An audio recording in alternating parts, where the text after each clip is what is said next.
Couture Project. What's up, everybody? This is Marshall Couture, also known as Plex of Donkey Jaw Projects, and this is the weekly update for making paintings for 100 days in a row for at least 30 minutes a day or more. How you guys doing? I'm doing all right. So yeah, I guess what I'll first do is just kind of go over the list of days. The way I'm doing this today is different than the way I'm going to be doing it in the future. Basically, the way I want to do it in the future is like I've been doing a video every day still, meaning like I'm recording myself painting and stuff. So, but what I was thinking I should do is also record, like a vlog each day as well. So, because it's not hard to record and just throw it up onto the computer real quick. But it's hard to like get the video edited, put together, and uploaded. Uploading is probably the biggest hassle, is just waiting for it to upload and whatever. Like, so it's a lot easier to just do it one time a week, because I have like a day job, and I also want to be putting out other kind of videos during the week. So I was supposed to start that last week, but it just didn't work out. Hopefully today I'm going to be getting all my videos done for the week, get my buffer, and then so you'll be seeing a video every single week, which I already will automatically have at least one or two, but I still need to make sure I have like a good 5, 6, however many. So so next week what it'll be is like each day you'll see like a time-lapse video of me doing some of the art, and a little vlog type of thing talking about that day each day. So it'll be kind of a simpler format. But today, the way I did it this week was I wrote down like a list, like, so every day I just logged in what I did that day or whatever, and I figured I'd talk about it at the end of the week. So that's what I'm going to do this week. So here we go. So Sunday night, well, Sunday, I guess, during the day and night, I think I started and finished this painting, and it's not, saying much. It's just like a monochromatic piece of Old Dirty Bastard from Wu-Tang Clan. And I don't know, I guess it's kind of more of a study or something. I didn't count this inking part as my painting time, even though it kind of could be because it's still using a brush, but I don't know. Anyways, so I don't know, I went in and it just looks green, but there is, I thought I was putting more value in there, but with watercolor it's tricky because once it dries it just doesn't look as much value, so it just kind of looks straight up green, even though I spent time putting some value in there. So, you live, you learn. It's still kind of a cool piece. People said they dig it, so so yeah, that was fun. Then the next day I did, I was working on, like, I wasn't sure what to do, so I don't know, I was inspired by some kind of graffiti style pen and ink artists, and so I was like, man, I want to make, like, I really want to make like really like illustrative, imaginative type work. That's what I'm like, what I'm interested in. A lot of graffiti artists do stuff like that. Stuff that kind of twists things and makes kind of new combinations and stuff like that. That's the kind of stuff I just gravitate towards, that I like. So, and sometimes that just comes through the form of like a crazy looking character, which is what I started out with this, and it just looks like a blob of color. And it's, again, watercolors and very light. So this is not anywhere near finished. I'll probably go in with inks at some point and make something out of this blob. I mean, it originally started off, and you're not going to be able to see it, but there's like a, kind of like, maybe you will, there's like a beak here, and like a crazy couple eyes, and he's wearing like a hat and a shirt with a collar. And it's just like some weird bird chicken character. I was just trying to make a twisted character. But as I was looking at it, I was like, maybe I could make something out of it like this. Or maybe I can make something out of it like this. Maybe I can make something out of it like this. So, I don't know. I'm probably just going to go in. It's kind of, I guess, another study, a practice type of thing. But who knows? Maybe it'll amount to something that people might want to buy. But it's just on watercolor paper. So, that's what I did on Tuesday. No, I mean on Monday.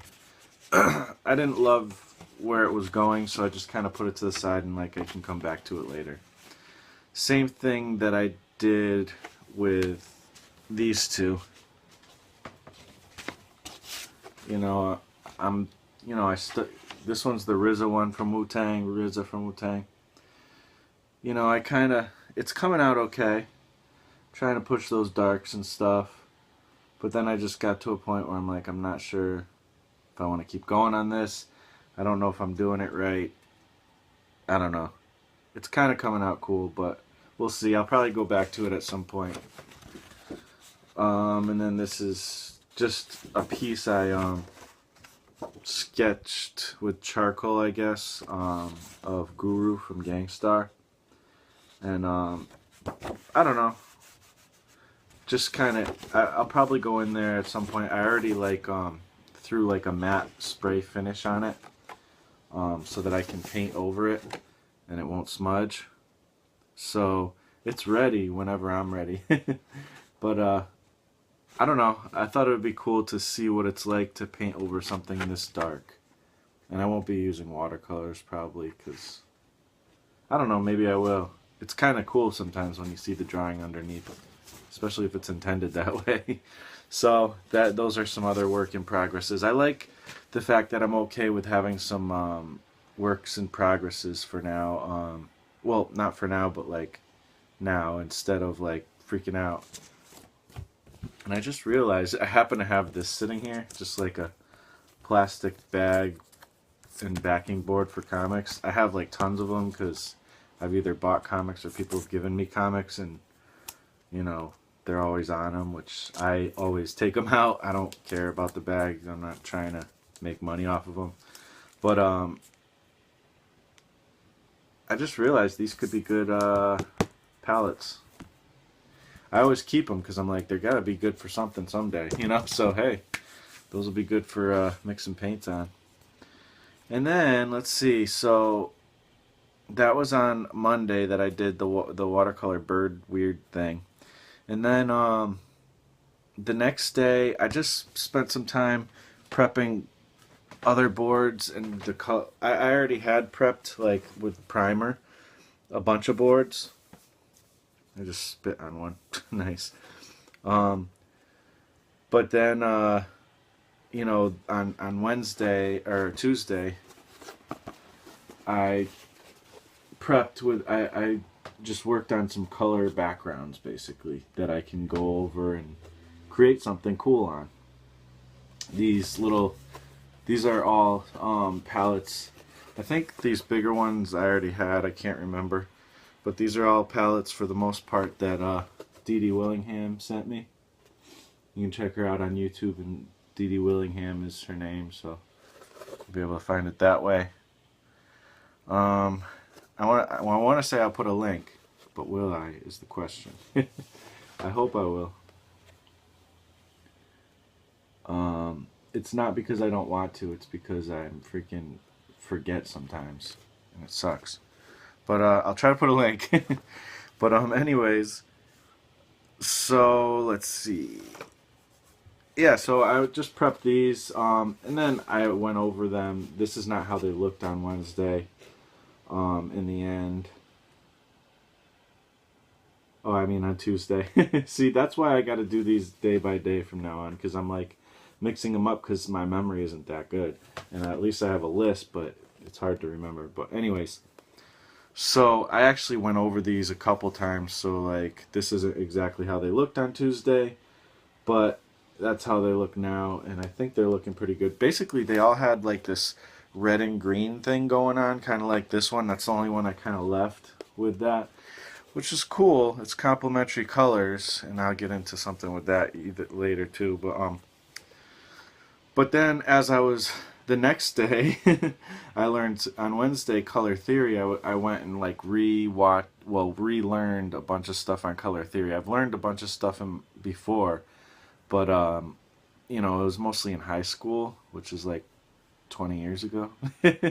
So I had to kind of relearn some of the stuff and just at least revisit it.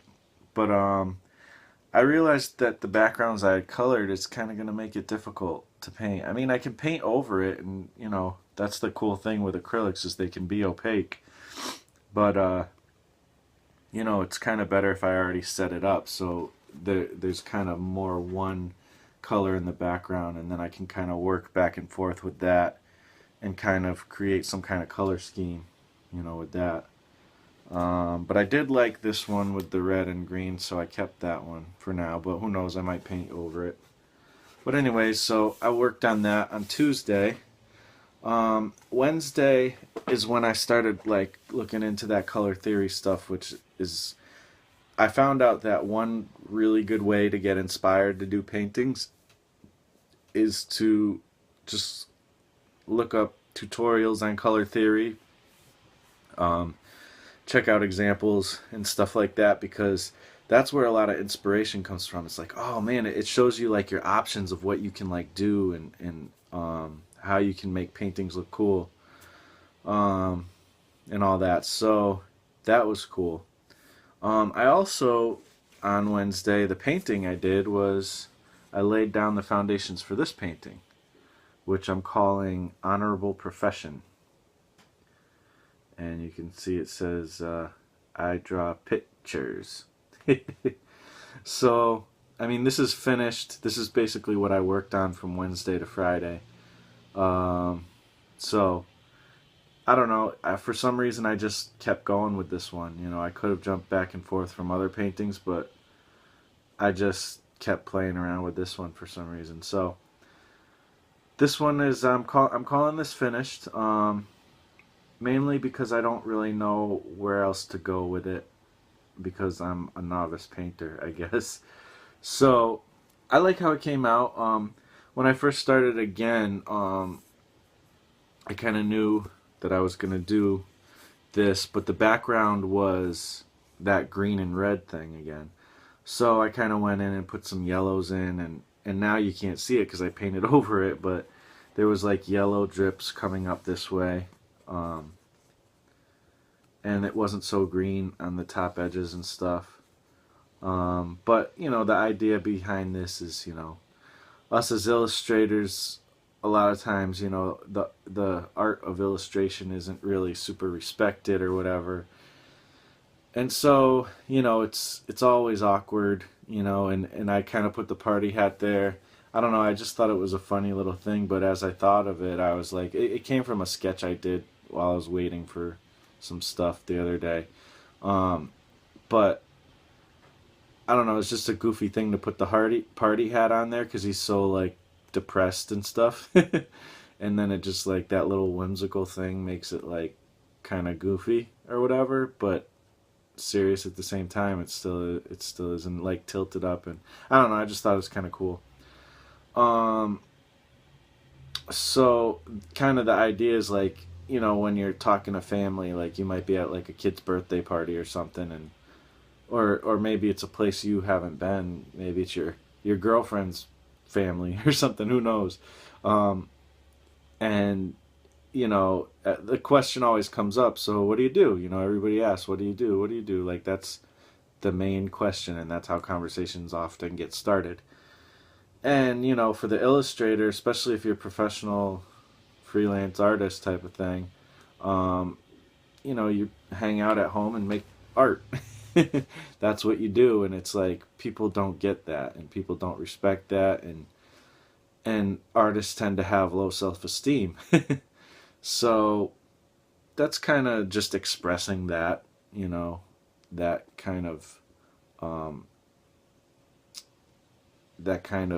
awkwardness that happens, and the just the feeling of, you kind of feel like like you almost, that's kind of where the hat comes in too. You feel like a goofball. You kind of, sometimes when you're talking to people about it, you might feel like, it's just not respected, and people think you're silly. You're making your little pictures, and you're not really living in real life, type of thing. And definitely get a lot of that up here in New England and Connecticut area.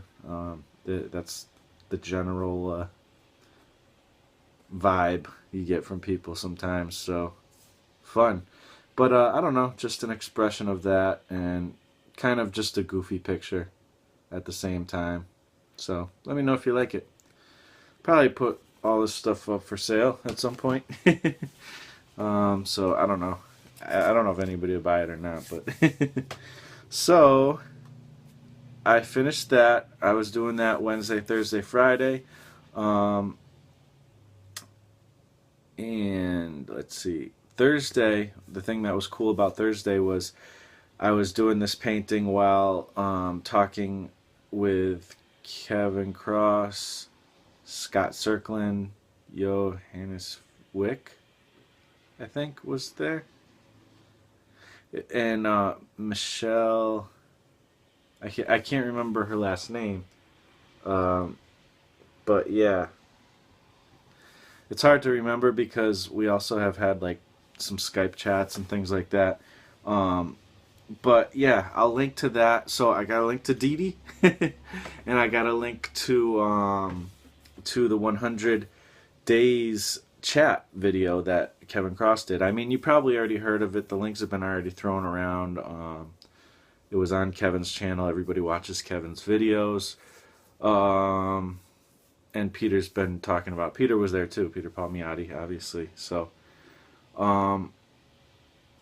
yeah, that was fun. We had lots of fun. Just hung out, talked a little bit, and if I'm forgetting anybody, forgive me.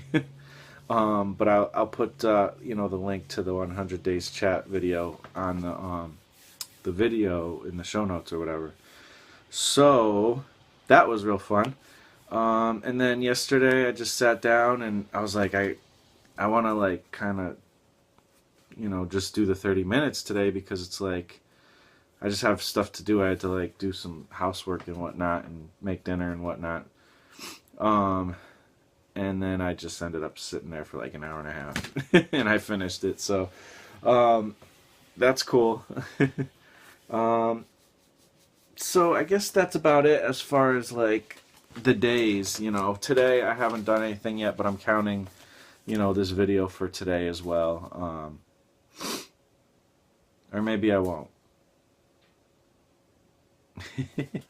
So, I won't do that, but, yeah, so however many days that was, that's the other thing too, when doing it the way I'm going to be doing it, next week will be a lot easier. Like, okay, this is day 21 or whatever it is, and this is what I did, and you can see it right there. So a couple other paintings I'm preparing for, bigger paintings. I want to get some big projects kind of in line so I can chip away at those as well. I did this. This is, you might recognize this from my cover of my podcast, The Escape Artist. And this is my character Glyph, and my other character that I did a toy of, what did I call this guy? He's like Squid Skilla is what I called him. So he's kind of like a octopus squiddy type of thing with the tentacles, but he's also a spray can. And he's like a big monster in this now, but the toy is just a little toy or whatever. But this is my character Glyph being chased by Squid Skilla in a city. And I always like this illustration, and I use it for my cover for my podcast, The Escape Artist, which updates weekly on Mondays.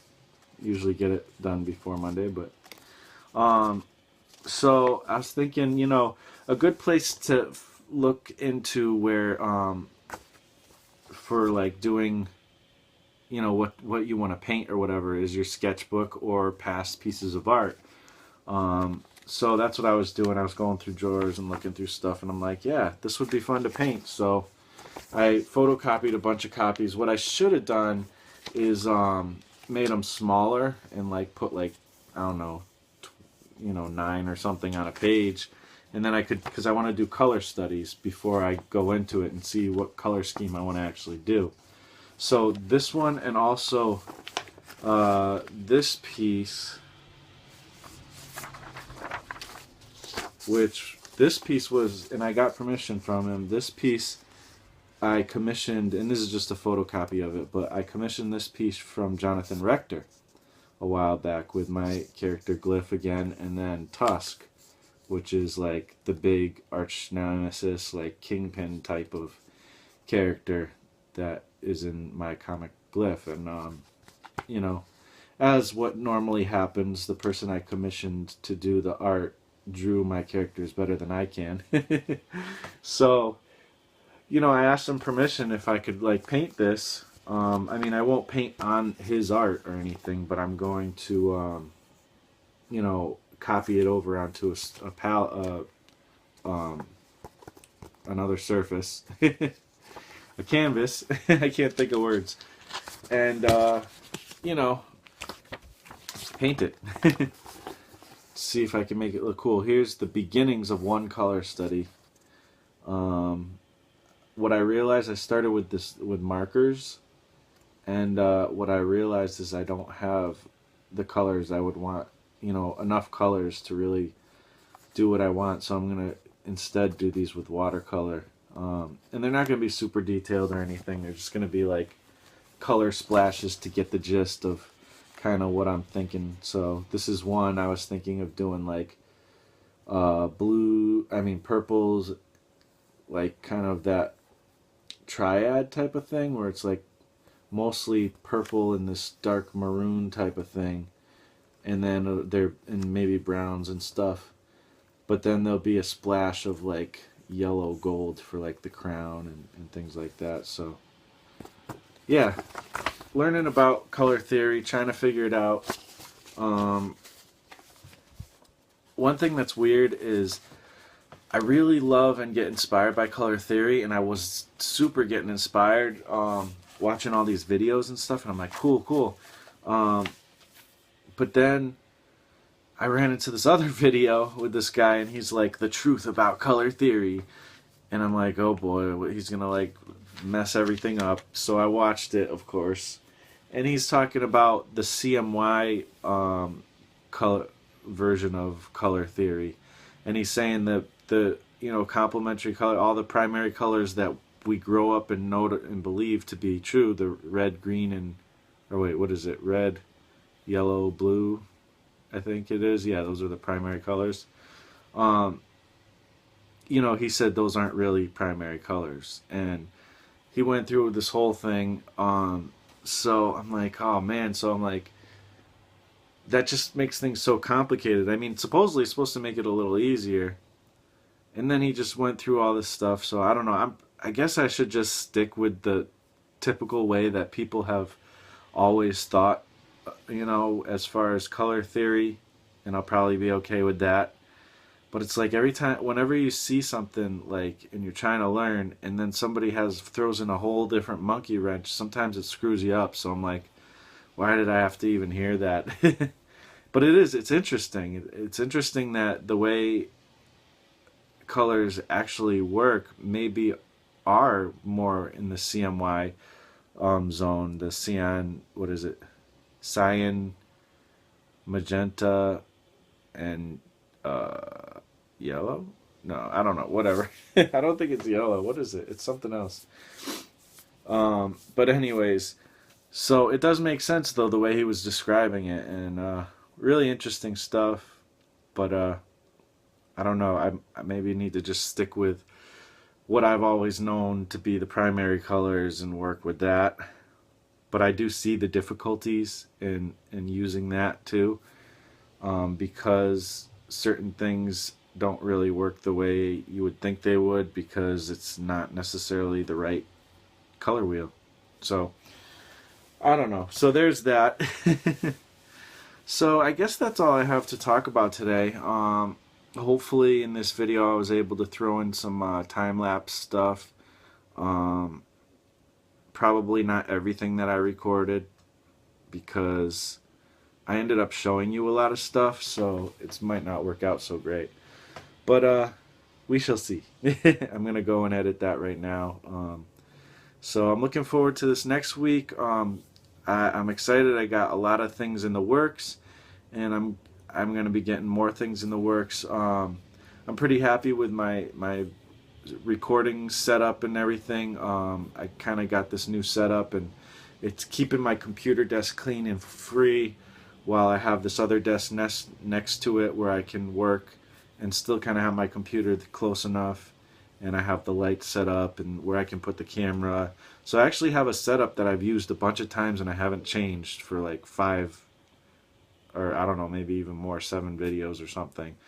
So that's good because it seems like I change my setup every day before that, you know. So that's about it, guys. Thanks for watching, and I'm signing out. I'll talk to you on the next week of podcasts, or I mean the next week of you know, collection of 100 days of making paintings. And until then, I'll have some other videos. I'll have my escape artist video, which is just, you know, a picture, and you hear the podcast, which I have to re-record because I lost some of it, so that's fun. But I'll be doing that today probably. And then I also have I'll have some music stuff. Something I'm going to be calling Music Make Break. I have a verse that I recorded me rapping to or whatever. That's going to be a video. Also, some of this time-lapse video from last week is going to become like its own little video. And I have an artist advantage thing to bring to you, which is a new thing, sort of a new thing. It's something I did on another channel, but I'm bringing over to this one. And I have a beat making video. So a lot of different things from me, because I make hip-hop music, I make beats, I rap, and I also make art. My main 100% focus right now is the paintings, but as long as I get my 30 minutes in, sometimes I can like get my 30 minutes in and then be like, okay, I'm just doing 30 minutes today because I want to work on this other project as well. But at least I get those 30 minutes in, you know. So that's how I'm keeping focused, I guess, and it's working so far. I've always had a trouble with focus, so maybe this is a way to manage that. So anyways, thanks for watching, guys.